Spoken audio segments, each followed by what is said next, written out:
तो वो कार्यकर्ता का वातावरण जो वहां पर ऐसा बन गया है जिसको पोलराइज करने के लिए और ज्यादा एक्सेसिव बोलना, पर्सनलाइज करने के लिए नवीन पटनायक के खिलाफ बोलने की जरूरत नहीं दिखी। तो आज भी किसी ने बोल दिया वहां पर कि आपको मुख्यमंत्री साउथ का चुनना है या उड़िया चुनना है।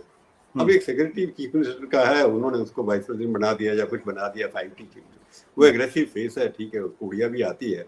अब उस आदमी को इस लेवल पर लेकर के आ जाए कि साउथ इंडियन को आप बना देंगे चीफ मिनिस्टर या उड़िया को बना दें, तो पोलराइजेशन करना चाहते हैं ना, उड़िया प्राइड को और संबित पात्रा की बात को काटनी थी, कैसे काटेंगे आप? तो इसलिए चुनाव के अंदर लगता है कि व्यक्तिगत इश्यू, लोकल इश्यूज हावी हुए हैं, जिसकी वजह से चुनाव के अंदर लगता है कांटे की टक्कर है। बिल्कुल। प्रभु, एक सवाल यहाँ पे है कि आपने जेपी नड्डा का नाम लिया। जेपी नड्डा ने एक इंटरव्यू दिया इंडियन एक्सप्रेस को, और उसमें उन्होंने बड़ी हैरत अंगेज बात कही। उन्होंने कहा कि बीजेपी तो अब आरएसएस पर निर्भर नहीं, अब तो सक्षम हो गई है। ये इंटरव्यू मुझे लगता है कि बहुत इंपॉर्टेंट इंटरव्यू है, क्योंकि अभी तक ये माना जाता था कि चुनाव के अंदर बीजेपी आरएसएस के बीच में एक परस्पर रिश्ता होता है, दोनों एक दूसरे की मदद करते हैं, और जो आरएसएस के लोग होते हैं वो हर चुनाव में जिताने के लिए जुटते हैं। ये चुनाव के बीच में इस तरीके का इंटरव्यू देना और अपने आप को आरएसएस से थोड़ा सा डिसोसिएट, डिस्टेंस करते हुए दिखाने की कोशिश करना, ये क्या दर्शाता? क्या रिश्ते ठीक नहीं है? ये तो अब इंटरप्रिटेशन की बात है ना। हम और आप किसी को सक्षम ये है कि बार बार आप चार्ज लगाएंगे ऊपर, अब आरएसएस के ऊपर निर्भर करते हैं, तो एक ही पार्टी का अध्यक्ष यही बात कहेगा। सक्षम क्या कि गुरुवर्ग और बाद में बाला साहब देवरस ने एक बात कही थी, जब 3% कार्यकर्ता हमारे जो शाखा से निकल जाएंगे हिंदुस्तान की वोटर पॉपुलेशन के, तब हम बीजेपी पॉलिटिकल पार्टी अपने आप इंडिपेंडेंट हो जाएगी, हमारे को उसकी जरूरत नहीं पड़ेगी। ये आज से 40 साल पहले बात कही थी। अब 3% से ज्यादा लोग आरएसएस का जुड़े हुए हैं, वोटर पॉपुलेशन मेंबरशिप की बात करें, शाखाओं की संख्या जो आती है उस हिसाब से एक जुड़ा है। क्योंकि 10 साल आप सत्ता में रहेंगे तो कई लोग जो वैसे ही आरएसएस, जैसे अब एक जज रिटायर हुआ हाईकोर्ट का, आपने देखा होगा, मैं तो आरएसएस का कार्यकर्ता हूँ, 60 साल से 40 साल से कार्यकर्ता जा रहा हूँ, तो अपने आप को आरएसएस का कहने में प्राइड में शूट कर रहे हैं। जज जो वहां बैठा, इसका उसे जितनी जजमेंट दी होंगी, उन्होंने कहा कि मेरा उसके ऊपर भरोसा नहीं पड़ा, पर वो कहने के लिए तैयार है कि मैं आरएसएस, या तो पोस्ट रिटायरमेंट जॉब के लिए बात कर रहे होंगे या वाकई आरएसएस के होंगे, मैं इसके बारे में कुछ नहीं कह सकता। तो जो आपने भैया कि आरएसएस को ओन करने के लिए अब दौड़ लगी है, कंपटीशन चल रहा है कि मैं भी आरएसएस में था, मैं भी था भाई, मैंने शाखा पे गया, मैंने शाखा लगाई भी है, पर मैं कभी क्या जाकर प्रचार तो नहीं करता कि मैं आरएसएस में था या आईबीवीपी नहीं था। जब से हमने पत्रकारिता की उसके बाद शाखा में नहीं गया, किसी कार्यक्रम में आरएसएस के पार्टिसिपेट किया, कहीं पर बुलाते हैं, बैठक में चले जाते हैं, खाना खा के आ जाते हैं, विद्यार्थी कार्यक्रम के पुराने दोस्त हैं, उनसे मिलना कोई गुनाह थोड़ी ना है। पर पत्रकारिता और मेरी क्या पास्ट आइडियोलॉजी है उसके ऊपर कनेक्ट करने की बात ही नहीं। अपने आप को my voting intention are not reflected. पर आपने जो बात कही है कि आरएसएस अलग नहीं हुआ, अभी भी प्रचार जो हो रहा है, मैं जानता हूँ कि मेरे पास अभी भी मेरे घर के अंदर आरएसएस के लोगों ने संपर्क किया मेरे साथ कि आपने क्या कर रहे, मैंने कहा मेरे पास क्यों आए हो आप? तो आरएसएस के लोग लगे हुए हैं अभी भी, पर उन्होंने इसलिए कहा क्योंकि आप बार बार कह रहे हैं कि आरएसएस और बीजेपी, कांग्रेस का पूरा कैंपेन आरएसएस, राहुल गांधी जब से शुरू हुए हैं, जब से पॉलिटिक्स में आए हैं, उन्होंने आरएसएस एक कांस्टेंट फैक्टर है आरएसएस, हमेशा वो आरएसएस के ऊपर अटैक करते हैं। मैंने भी उनसे मुलाकात की थी, मेरे से 2 बार मुलाकात हुई है, 40-50 मिनट तक, मेरा 1 घंटे तक आरएसएस के ऊपर चर्चा, उनके ऊपर ही। उनके दिमाग में एक आरएसएस की पिक्चर बनी हुई है जिसको वो समझने के लिए तैयार नहीं है, सोचने के लिए तैयार नहीं है। बाकी लोग उनसे एग्री नहीं करते थे आरएसएस। तो अब टारगेट उन्होंने ये किया कि आरएसएस के ऊपर, जब बीजेपी आरएसएस चला रही है, ये सब इंडिया अलायंस का एक कॉमन एजेंडा है, इसमें लेफ्ट इफेक्ट बैठता है, तो उसको कॉन्वर्सेट करने के लिए हम आरएसएस के सक्षम, ये तो नहीं कहा कि हम उनकी सपोर्ट नहीं दे रहे, हम इंटरप्रेट ये कर सकते हैं कि सक्षम का मतलब ये कि हम आरएसएस की जरूरत नहीं, ये बात नहीं है भाई। मोदी खुद ही प्रचार कर आरएसएस के रहे हैं, नड्डा जी भी रहे हैं। अगर वहां पर देखें जितने मंत्री बैठे हैं अंदर बीजेपी के, जितने ऑफिस बेयर हैं, और 60% एमपी हैं जो शाखा में जा चुके हैं, तो आरएसएस और बीजेपी इंसेपरेबल हैं, उसमें कोई जिस दिन फैसला आरएसएस ने कर लिया कि हम बीजेपी तोड़ देंगे, 60% लोग आ जाएंगे छोड़ करके। मैंने पहले भी आपको एग्जांपल। बट प्रभु, ये सवाल इसलिए उठ रहा है क्योंकि नरेंद्र मोदी जब गुजरात के मुख्यमंत्री थे तब आरएसएस के साथ उनका झगड़ा सबको मालूम था, और उन्होंने एक तरीके से अपने आप को पूरी तरीके से ऑटोनोमस कर लिया था।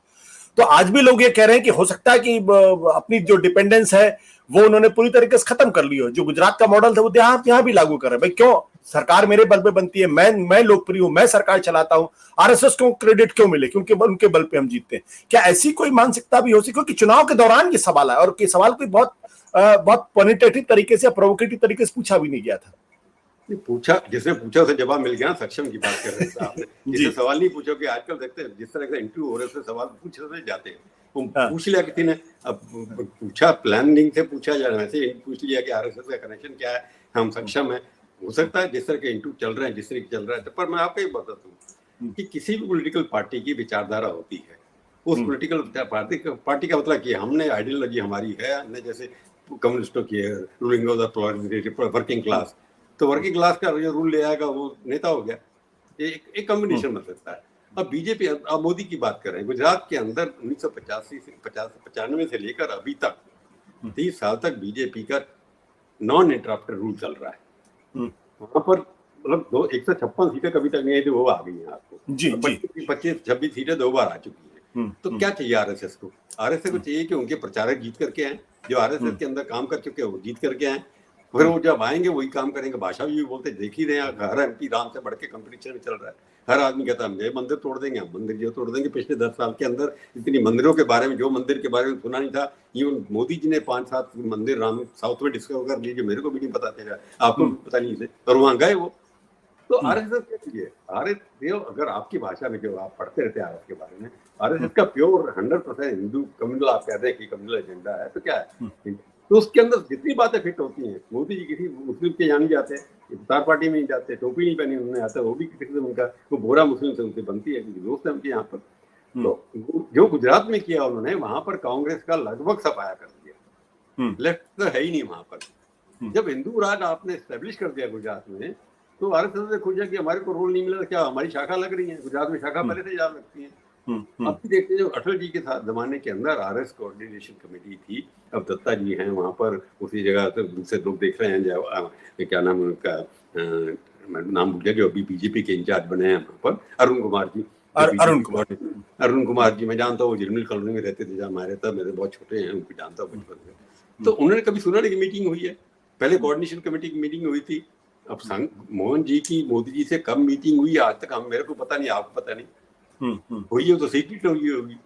तो जो विजिबल एक रिलेशनशिप होती थी अटल जी के जमाने में या उसके बाद, कि आरएसएस लोग मिलते थे, जिसके बारे में चर्चा भी होती थी, आरएसएस लोग बातचीत भी करते थे। तो अब क्या है, आरएसएस का काम क्या है? 370 खत्म करो, राम मंदिर बनाओ, ये सब चीजें हो गई ना।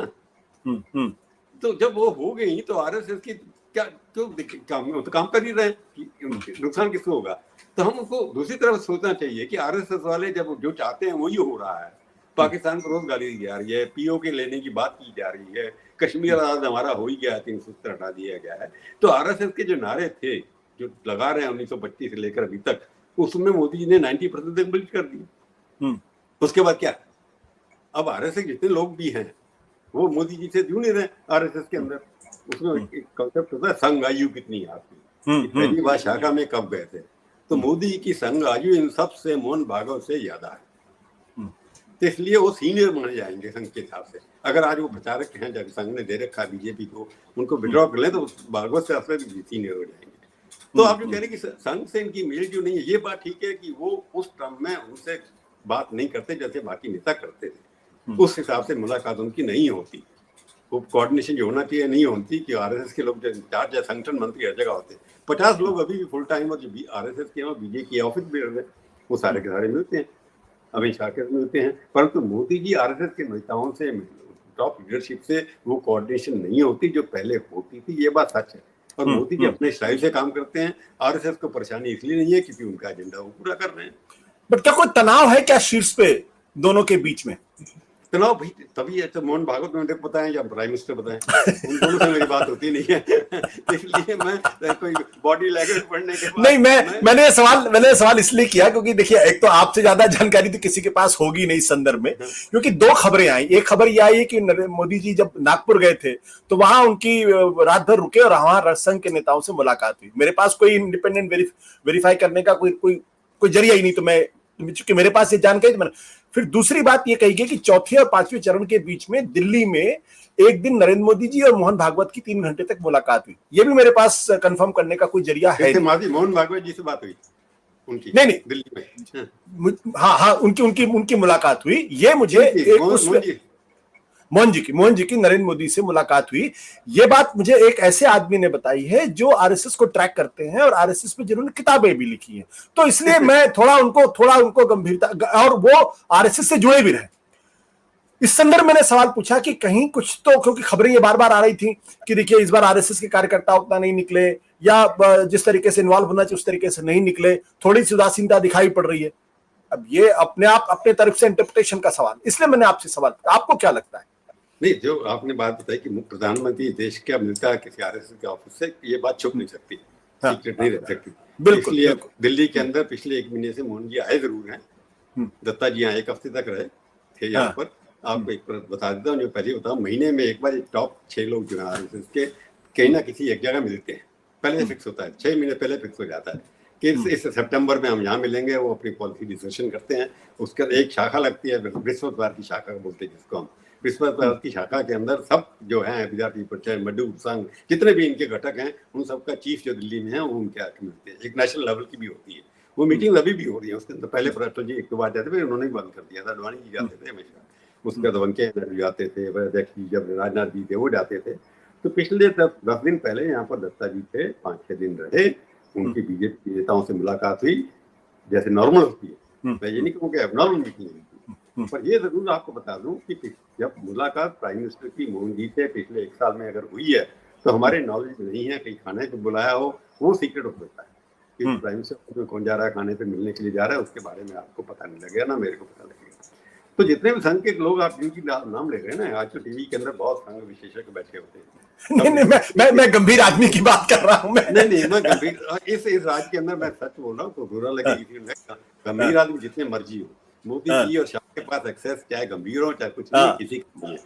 तो इसलिए जो आपकी राय से सहमत हूँ मैं। तो इसलिए जो क्लेम करता है कि मैं भी मोदी जी को जानता हूँ, तो 1974 से जानता हूँ, बहुत मुलाकात हुई। मेरे दोनों बेटे को शादी में आए हुए हैं, मेरे घर भी 1 बार आ चुके हैं। तो मैं नहीं क्लेम करता कि मैं भी नजदीक हूँ, पर लोग कहते हैं मैं नजदीक हूँ। मैं नहीं, मेरे को मिले नहीं, 3 साल से मिले नहीं। मैंने टाइम मांगा, 6 महीने पहले टाइम मांगा, आज तक नहीं मिला। तो कई लोग होते हैं क्लेम करते हैं, और टीवी चैनल को चाहिए होता है चेहरा के संघ के विशेषज्ञ हैं। कहीं मैंने देखा कि पत्रकार जिन्होंने किताब भी लिख दी इस साल 10 साल के अंदर कम से कम 150 किताब संघ के ऊपर आ गई हैं। सबने लिखना है, हर एक ने, किसी ने थिंक टैंक खोल लिया, किसी ने कुछ कर लिया है। मोदी जी जो छोड़ते हैं उसका एक्सेस सिर्फ उन्हीं को है, या उनके आसपास जो 2-3 ऑफिसर हैं उनको, और किसी को नहीं है। तो आप जो कहते हैं कि कम काम कर रहे हैं, मैं नहीं देख रहा। संघ के लोग अभी भी उतनी मात्रा में लगे हुए हैं जितने पहले लगे होते थे। और संघ से डेपुटेशन भी लोग बीजेपी के अंदर ज्यादा गए हैं पिछले 10 सालों के अंदर, उससे पहले के मुकाबले में। तो ये खबर अपने आप में एक बहुत बढ़िया। अगर आप किसी पत्रकार को कहें कि आपको लिस्ट दे संघ के कितने फुल टाइम संगठन मंत्री दिल्ली के अंदर हैं या सारे प्रदेशों में हैं, और संतोष जी वहाँ बैठे हुए हैं, उनके नीचे नंबर 2 भी आरएसएस के हैं, स्टेट्स के अंदर नंबर 3 तो 60 तो इम्पोर्टेंट पोस्ट के ऊपर सारे के सारे आरएसएस के फुल टाइम लोग हैं, जो विड्रॉ किए जा सकते, कभी कभी चले जाते हैं वहां पर। तो संघ के प्रति संघ का ये कि संघ सामने नहीं आ रहा है, ये एक अपने आप में कि उनके संघ जिस दिन चाहेगा कि मोदी जी के साथ हमारे कुछ करना था, हमारा आपको पता भी लगेगा। जैसे अडवाणी जी को हटा दिया था 5 दिन के बाद, तो पर मोदी जी उनका एजेंडा पूरा करे। जब आपका कार प्रॉफिट बन रहा है आपका, तो हटाने के मतलब क्या? उनसे नाराज होने किस बात के लिए नाराज होंगे कि हमसे पूछते नहीं है। संघ के अंदर ये बातें नहीं चलती, हमसे नहीं पूछा जाता। संघ का बड़ा क्लियर, जब वो इंटरवीन करना चाहते हैं, मैं उनको 50 साल से जानता हूँ, संघ के अधिकारी ने किसी ने इंटरवीन कर लिया कि हमने ये नहीं होने देना, तो वो नहीं होगा, चाहे मोदी जी हो। अटल जी ने जब जसवंत सिंह को हटा करके फाइनेंस मिनिस्टर जसवंत सिन्हा को बनाया था, तो सुदर्शन जी बैंगलोर से फ्लाई करके आए थे उस वक्त। तो घटाया गया रात को। राष्ट्रपति भवन की चिट्ठी मेरे पास अभी तक है जिसमें जसवंत सिंह लिखा हुआ है फाइनेंस मिनिस्टर, और सुबह दूसरे सवेरे नहीं हुई। तो संघ के लोग जब चाहते हैं कि ये होना है तो वो होता है, चाहे कोई प्रधानमंत्री है चाहे कोई अध्यक्ष। तो ये बात मन करके उनको लग रहा है कि हमारे को इंटरव्यू करने की जरूरत क्या है, जिसको हम चाहते हैं उसको काम हो जाता है। सारी जितने वाइस चांसलर अपॉइंट हुए अपने पिछले 1-1.5 साल में, सारे के सारे आरएसएस के लोग। तो आपको लगता है कि ये अफवाह उड़ाई गई कि संघ के लोगों का इस बार इन्वॉल्वमेंट कम है, ये अफवाह है? मैं कहूंगा कि ये एग्जैजरेशन है। एग्जैजरेशन। संघ के लोग पुराने जिनसे मिलते होंगे जो एक्टिव नहीं है, उनको आप संघ का मान के चलें। अब मेरे को कहा जी मैं एक्टिव नहीं हूँ, मैं संघ का स्वयं कर रहा हूँ, तो उसमें लगा प्रभु जी आजकल खिलाफ बोल रहे हैं। ये इंटरप्रिटेशन हम लोगों का आजकल बॉडी लैंग्वेज पढ़ते हैं। तो मैं ये कहूंगा कि संघ का जितना इन्वॉल्वमेंट होना चाहिए उतना है। हाँ, बिल्कुल, अभी भी बिल्कुल। वो अपने पर अभी भी दरिया वही बिछा रहे हैं, अभी भी जितने बैक रूम रहे हैं सब वही कंट्रोल कर रहे हैं, सबकी सूचना सब हो जाए। ओनली टेक्नोलॉजी पार्ट जो है वो मोदी जी का है, बाकी सारा काम उनके पास है। प्रभु जी आपसे आखिरी सब बहुत छोटा सा सवाल है, आपको लगता है कि बीजेपी बहुमत के करीब पहुंच रही? मतलब बीजेपी बहुमत के तक करीब पहुंच रही है। अभी मैं सिफारिश तो हूँ नहीं, मैं नंबर के बारे में कभी नहीं कहना चाहता, क्योंकि बिल्कुल कभी पहले भी नहीं कहा, अभी तक भी नहीं कहा। तो इसलिए मैं कह सकता हूँ कि आप नंबर के बारे में कुछ नहीं कह सकता, क्यों पर बीजेपी कॉन्फिडेंट है कि उनको बहुमत मिलेगा। तो मेरे को उनको ऊपर डाउट करने पास मेरे पास डेटा भी नहीं है, उनको सही कहने का मेरे लिए डेटा नहीं है। तो I will leave it there कि अभी तो 2 फेज बाकी हैं, मैं इस बारे में कोई भी नहीं कह सकता कुछ भी। चलिए प्रभु बहुत बहुत शुक्रिया। कोई बात मैं रिपीट करूंगा, बनेंगे तो मोदी जी।